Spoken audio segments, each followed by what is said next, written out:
Well, she's been a perfect model today for me. I've took some pictures of her, so I'll see if she fancies a feed now. Doesn't really want to get old, does this cricket though?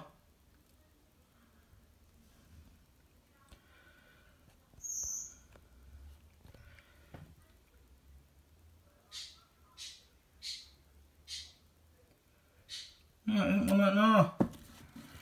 Probably because it's got legs missing.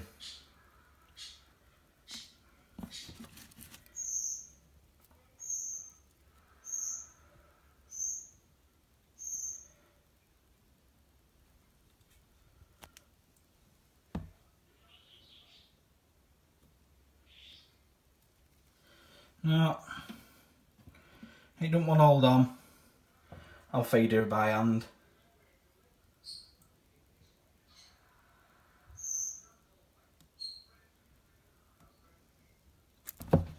There she goes. Well, this spoilt little sob potter, I'm fed. Oh, then again, I could have bloody squashed the cricket's head, couldn't I? Since I am fed her. Stunning colours now on her forearms. I got a picture of her today in threat display, and she looked phenomenal.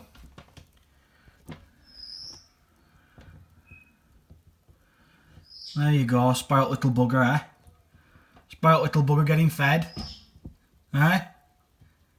Spoilt little bugger getting fed.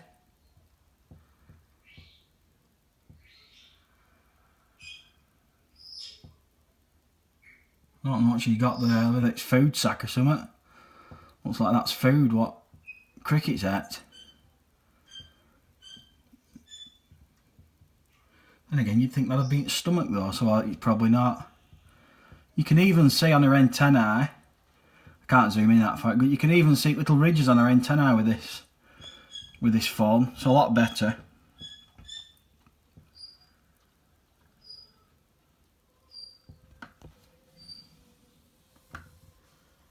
Oh, still hasn't got its bloody head poo sod.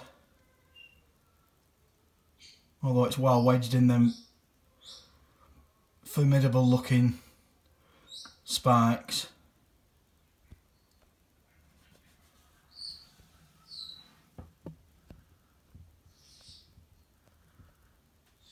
You're really enjoying that.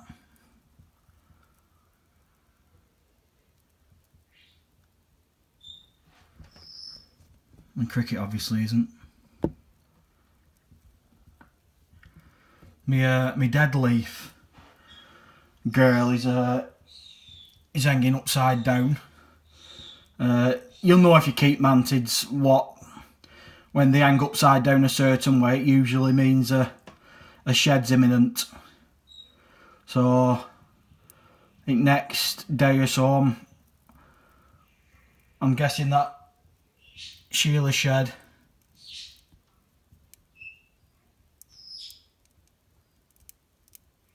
Really crunching through that. And she's doing all this upside down.